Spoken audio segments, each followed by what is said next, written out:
7강 하나님의 뜻을 아는 것으로 채우라. 7절 에바브라 신자끼리 서로 사랑하고 서로 돕고 불쌍히 여깁니다.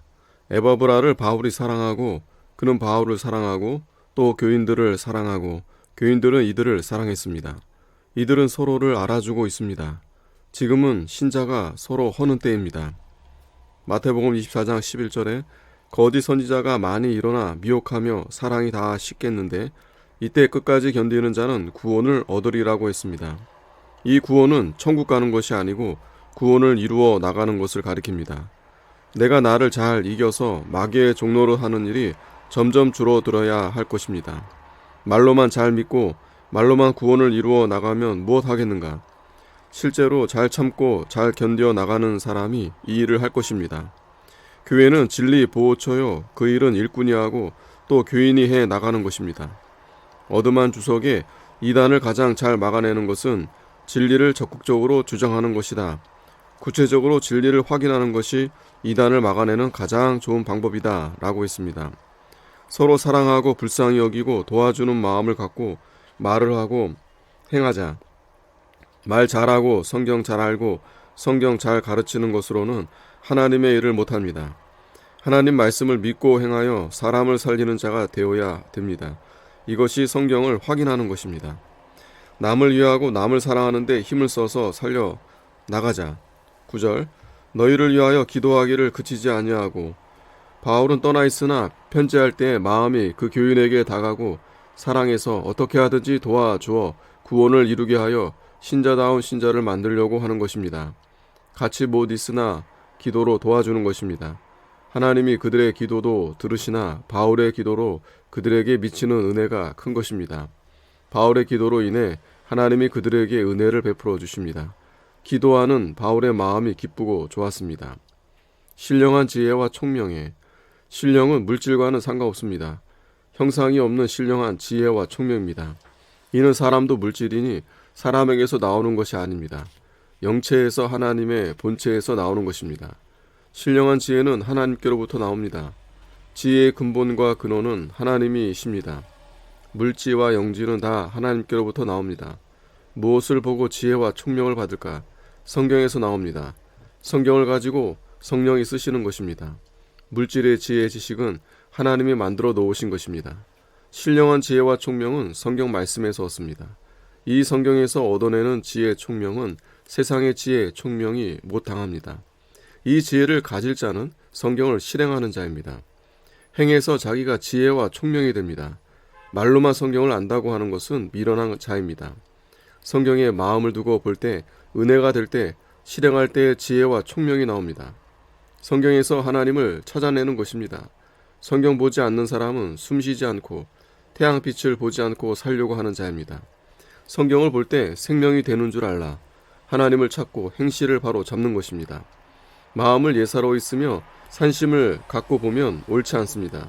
마음을 모아서 보고 거기서 하나님을 찾고 자기가 먼저 은혜를 받고 배가 부르고 지혜 총명이 있도록 보아야 됩니다.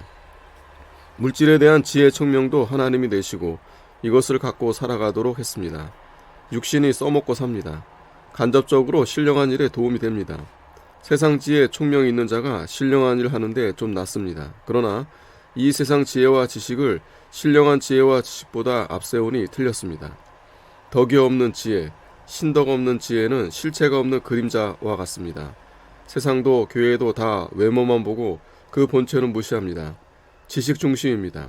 지식 많은 사람은 대접하고 덕 있는 사람은 무시하니 교회가 어떻게 생명이 있겠습니까? 또 이 교회가 어떻게 바로 서겠는가? 성경은 거울과 같은 것입니다. 거울 보고 얼굴에 묻은 더러운 것을 씻어버리지 않으면 웃음거리와 놀림감이 됩니다. 성경을 안 보니 은혜 받은 것이 얼마 못 가서 떨어집니다. 예, 믿음으로 살기 위해 첩노릇 하던 것을 끊고 나왔는데 3년 후에 그 남편 됐던 사람이 와서 다시 살자고 할 때 거절하니 말하기를 예수님 믿는 사람이 3년이면 그 전대로 돌아가는데 이 여자는 어떻게 된 것인가? 라고 했다고 합니다. 신자들이 자력을 내서 성경대로 믿음을 늘려나가지 않으니 믿음이 다 떨어지고 맙니다. 성경은 성령이 기록하고 전하고 깨닫게 합니다. 성경은 신령한 지혜입니다. 신구약 성경책을 가지면 신령한 지혜를 갖는 것입니다. 그것을 깨달아서 가지는 것은 실지로 갖는 것이고 지식으로만 갖는 것은 형식으로만 갖는 것입니다. 실행하는 것이 참으로 갖는 것입니다. 그 말씀을 믿음으로 받아 가지면 신령한 지혜, 총명을 소유하는 것입니다. 하나님의 뜻을 아는 것으로 채우게 하시고 하나님의 뜻은 잘 알수록 깨닫는 것입니다. 어떻게 하면 하나님의 뜻을 잘 알까? 영이 날카로워져야 압니다. 영을 자주 날카롭게 쓰기 시작하여 힘을 써 나가야 날카롭게 됩니다. 세상 일을 힘써 나가면 세상 일이, 믿는 일을 힘써 나가면 믿는 일이 자꾸 발달되어 나가는 것입니다.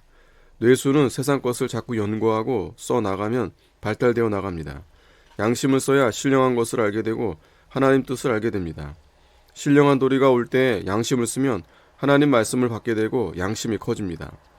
양심이 커지면 날카로워집니다.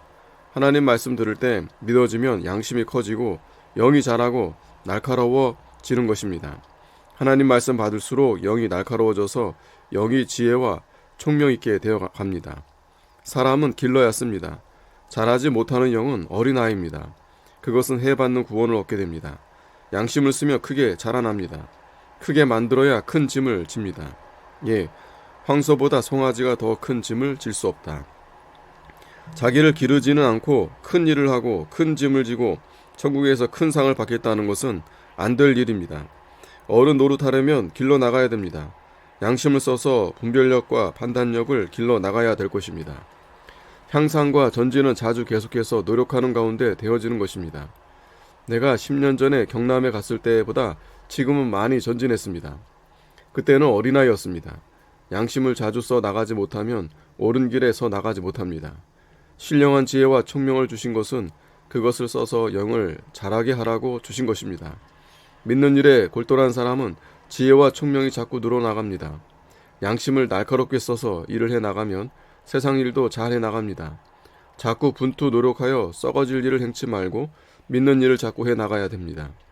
정신을 차려서 내수를 날카롭게 쓰고 양심을 날카롭게 만들라. 잘하지 못하는 것은 가르침을 날카롭게 받지 아니합니다. 들을 때도 온 마음을 모아 들으면 다른 데 떠드는 소리가 안 들리고 하나님 말씀만 들어온다. 마음을 모으면 하나만 들린다. 무슨 일을 할 때에도 마음을 모아서 해야 한다. 마음을 모으는 이 버릇을 하면 잘 된다. 마음을 흘러 버릇하면 마음을 모으기 힘들다. 기도를 형식적으로 했기 때문이다.